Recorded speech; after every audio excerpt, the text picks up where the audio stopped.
man who investigates politicians in a city where you cannot take politics out of politics cannot distinguish nuances of politics. I've demonstrated by now I'm tone deaf when it comes to politics, and that's the way it should be. So now Comey's under investigation for his investigation of Clinton, while Trump's team may or may not be under investigation for possible ties to Russia, which interfered with our election to try to help Trump win.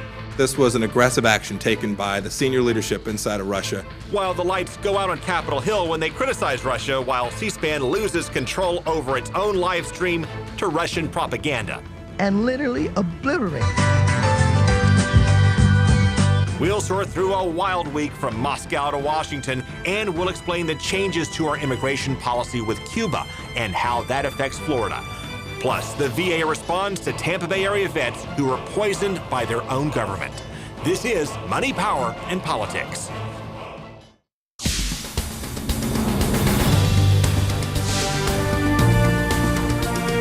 You may not believe what we're about to tell you about Russia. Yeah, believe it or not, Vladimir Putin was the driving force behind a plan to... Wait, what just happened? That must have been some kind of routing error, maybe, I guess. Just pick it up with your commentary segment. I guess we'll just take it from there. All right, well, I just want to start by saying Vladimir Putin is a total... And really, that's all I've got to say about that. Yeah, but one more thing. He's also the one... And the American people really need to know about these They things. really do, and we now have some charts to back all of that up. Here you go. Take a look here. Did the light just go out? Wait, it's dark in here. How did that happen? Wait, snap them back. It's not working. Did Russia just hack our snapper again? Oh, dear. The lights are out just when we're going to bring in our special guest, President-elect Trump. Oh, that's so much better. Those lights were brutal. Well, they're not that bright. There's a switch right over there. No, get those lights off. Off. Turn them off. They're too bright. Turn them off. Wait, what? Is he serious here? Mr. Trump, we can see you now. We can hear you. What's on your mind? Turn off the lights. Turn off the lights. Turn them off. Okay, I guess we'll go back to Mr. Trump sometime later. Tonight's show is kind of getting off to a weird start. Yeah, but not as weird as the show up in Washington. Yeah, we're having some fun over the lights going out on Capitol Hill just as federal lawmakers started criticizing Russia for, among other things, hacking into the system. And plus... Yeah, on the same day, C-SPAN's live stream was hijacked by Russian-backed propaganda. Here's how it actually looked.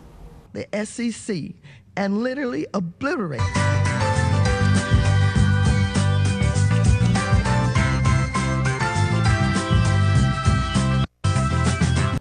And C-SPAN said that was some kind of routing glitch, and they're investigating, of course. On a much bigger point, now we know the Senate Intelligence Committee will also investigate possible coordination between Trump's campaign and Russia and its interference in the election. And that just adds, Marissa, yet another layer to a crazy week in politics.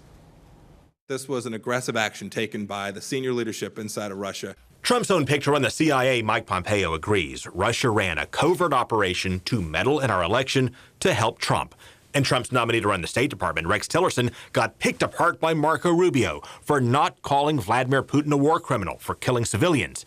And Republicans who have big problems with Russia are pushing back on Trump's plan to warm up to Putin. The more he sees the information, the more he engages, the more history that he has with them, the more that everyone will see that Putin is really a thug and a bully. We should continue to be skeptical of someone who's a murderous thug like Putin is. Meanwhile, Trump has repeatedly bashed our intelligence community, compared it to Nazi Germany, worrying Republicans and Democrats who say that could ding morale and undermine the spy work we need to fight ISIS and stop North Korea's push for long-range nukes. I remain concerned that he will ignore the straight scoop from the intelligence community when it doesn't suit his interests.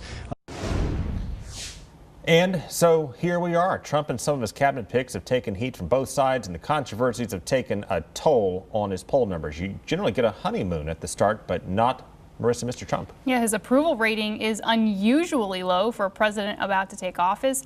Check out the new numbers from Gallup. 44% approve of the president-elect, while 51% disapprove. Now compare that to this same point for President Obama back in January of 2009. Only 12% of the time disapproved, while 83% approved of President Obama back then. And of course, President-elect Trump's numbers, they're going to go up or they'll crater even more. This is a turning point for him, depending on how well or poorly Republicans change our healthcare system. But it is starting as we speak. Yeah, they've already cast the votes they need to dismantle Obamacare. The question now is, how will they do it and how will they replace it? At a CNN town hall with House Speaker Paul Ryan Thursday night, an ex-Republican said Obamacare saved his life. Then, at 49, I was given 6 weeks to live with a very curable type of cancer. Thanks to the Affordable Care Act, I'm standing here today alive. It's one story of what's right with Obamacare, but it's all about to change. On this vote, the yeas are 51, the nays are 48. The Senate and House have already taken the initial steps to end Obamacare. Obamacare is a complete and total disaster. As soon as our secretary is approved and gets into the office, we'll be filing a plan. The incoming administration hopes to repeal and replace the Affordable Care Act within 100 days after it takes over. It'll be repeal and replace. It will be essentially simultaneously. We're going to have a health care that is far less expensive and far better. The House Speaker agrees with President-elect Trump, but in the case of Jeff Jeans, the cancer patient we showed you earlier, many who rely on Obamacare currently fear there will be a lapse of health care. But that's just not the case, according to the House Speaker. That's going to take time. That's going to take a transition, and we want to make sure, we want to put people's minds at ease that they're not going to lose their health care, some February day. As President Obama watches part of his legacy on life support, there is one way he could support repealing the Affordable Care Act. If the Trump administration can put forward a plan that would exceed these benchmarks and do so at a lower cost, President Obama will support it. Trump's Secretary of Health and Human Services nominee Tom Price will enter into confirmation hearings next week. His plan is to give out tax credits to those who already don't have insurance based on age and income. Now, at the state capitol, meanwhile, we have some interesting developments. You have a new bill that would ban abortion 20 or more weeks after conception. With this, the sponsors are pitching it as a way to protect from abortion of, quote, an unborn child capable of feeling pain. Abortion opponents claim pain can be felt at and beyond 20 weeks of fertilization. Abortion rights advocates say that is not true. Sarasota Republican State Rep Joe Gruters is the sponsor. Nobody's rights being taken away. What we're trying to do, we're just trying to say, listen, once the baby feels pain, it should be protected under law. If you want to have an elective abortion, do it in the first 5 months of pregnancy. And so the legislature will take this up when the regular session kicks off, Marissa, in March. Yeah, we have some interesting news from former Florida Governor Jeb Bush. He wants us to know that he's not in therapy. In other words, he says he's doing okay. He doesn't need any help in coping with his loss to Donald Trump. He also said he's likely finished with politics and does not plan to run for anything else ever again. He's now focused on consulting work and doing a little bit of teaching. Coming up, I sat down with a Tampa Bay area vet who drank and bathed in toxic water at Camp Lejeune. We'll explain how our government is taking action after our series of reports. And we have some sudden changes in immigration policy with Cuba. We will show you how this hits home.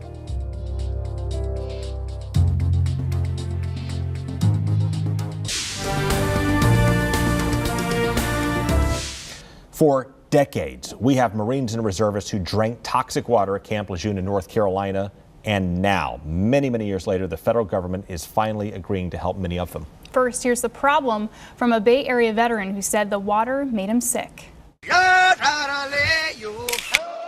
We poisoned them willfully. Former Marine Corps reservist Robert Boulay trained at Camp Lejeune. I was always in shape. In the heat of the summer. This was August. I mean, you're training hard. I mean, you're training all day. You get up and you train until you go to bed. I mean, I drank well over a gallon of water every day. That was 1985 when Boulay was just 21 years old. Even then, he had concerns about the water supply on base. It smelled synthetic at times. It smelled putrid at times. It smelled like a pool at times. And there was days that we didn't want to drink it, but we were put into formation, had forced water drills. Staying hydrated came at a cost, Boulay told me. So I mean, it was like, you were damned you do, you're damned you don't. Because if you didn't drink, you would be dehydrated. If you did drink, which we didn't know that was contaminated, we got more contamination. 3 years before Boulay arrived at Camp Lejeune, the Marine Corps discovered elevated levels of chemicals in 2 of the 8 water supply systems on base. That list of chemicals found in the water later included benzene, which is known to cause cancer. They knew about this. This could have been changed. But it wasn't. Instead, says Boulay, it was covered up, and in the years after leaving Camp Lejeune, his health took a turn for the worst. In 2004, he was diagnosed with a brain tumor and had 90% of it removed. He says he suffers from neurological diseases, severe migraines, impaired kidney and liver functions. All of it he blames on the water. No one in my family has any of these health issues. I was a Golden Gloves boxer when I was younger. I was always a fitness buff, and maybe that's the reason why I'm in the shape I'm in. I mean, even my doctor contribute my health to being the way it is now is because I kept myself healthy. He basically said I outlived my life expectancy by 10 years. It wasn't until 2012 that Boulay discovered his suspicions about the water were real. At a Social Security disability hearing, a judge asked him if he had heard of the Caring for Camp Lejeune Family Cares Act. I says, no, I haven't. She says, well, you should have received something in the mail, you know, because they were sending notices out to everyone who was at Camp Lejeune for a survey, for a medical survey. The original bill protects active duty Marines, but not a reservist like Boulay. I was so upset when I heard this that I was so betrayed by my government. The government who I swore an oath to serve and protect the citizens of the United States did not protect me while I was training at Camp Lejeune. A new rule proposed last year would compensate National Guard members and reservists who served at Camp Lejeune for at least 30 days. It will also grant service connection to those affected, and up to 1 million Marines and their families could have been affected by their exposure as well. I'll have to take pain medication to get myself up, to get myself going, just to get to the gym. Basically, like my doctor said, you're gonna lose the battle. Will it turn cancerous? It can, most likely it will. Hopefully it doesn't, so that's the only thing that I can look forward to, that it doesn't turn cancerous.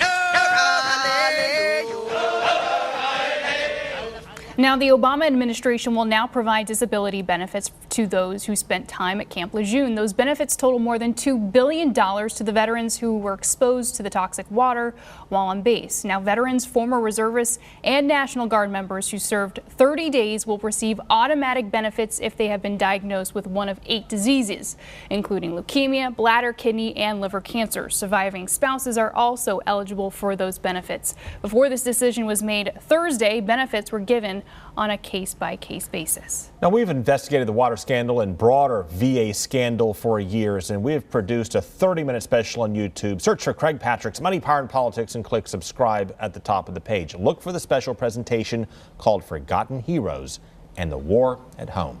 Okay, coming up, we'll explain why the president changed our immigration policy with Cuba, how it affects Florida, and what happens next.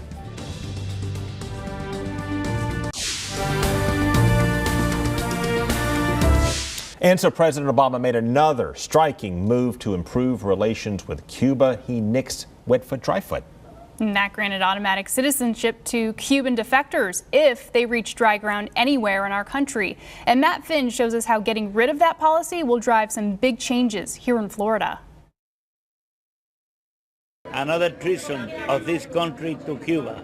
Barack Obama, I don't believe him at all. He's just a liar, and he's just proposing situations to coming closer to Raul Castro. Cuban refugees who escape their country will no longer automatically become legal U.S. residents, as President Obama ends a long-standing immigration policy known as wet foot, dry foot in his final days of his presidency.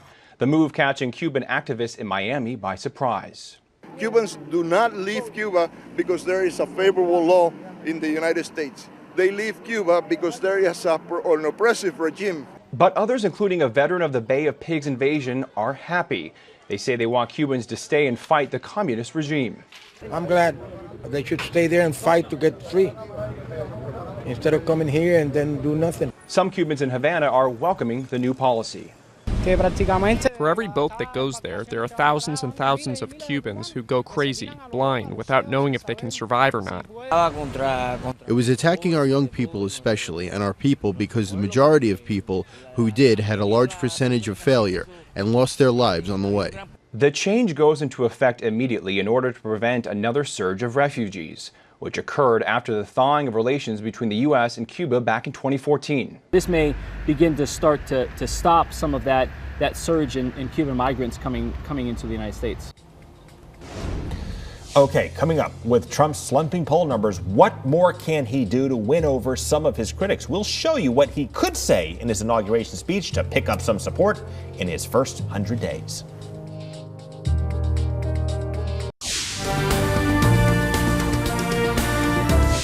And so we kicked off our show showing the challenge that the president-elect has with the slumping poll numbers. He's always been concerned about this. With this, his numbers have tanked with the controversies on Capitol Hill. So what does he say in the inauguration speech? Let's start with Tone. Clark Judge, who was Reagan's speechwriter, had some thoughts on that. Take a look.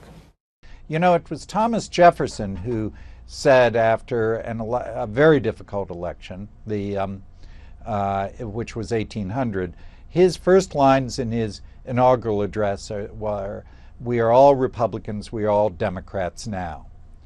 And that's more or less the tone that, at least at the beginning of addresses, most presidents have taken after contentious elections. So really the theme should be unifying togetherness, and that's kind of what he was saying right Yeah, there. and where we heard that before, we heard it from President Obama in 2009, and even before that, what launched him, like we said before, no red states, no blue states, were the United States. It did not work out for him because Congress kicked him around like a soccer ball. Well, you have Republicans now controlling both chambers of Congress for Mr. Trump. He can get things done, but if he doesn't get buy-in, they can take a beating in the midterm elections, and history could repeat. Yeah, and so speaking of entertainment at the inauguration, we're 1 week away, and yes, this weekend, the Air Force Band gave a preview of their performance. About 1,000 members of the Air Force are expected to take part in the inaugural ceremonies. Another 300 will be working behind the scenes. Well, it's an honor, really. I mean, how many people have the opportunity to say that they were involved in the peaceful transition of power? You know, that's what our democracy is about. You know, everyone joins the military and says support and defend the Constitution of the United States. This is one of those items, you know, and you can look at it and go, those 1,300 airmen that are down there today in that inauguration, I had something to do with putting all that together. And that's our show, folks. We will see you again tomorrow night. Take care.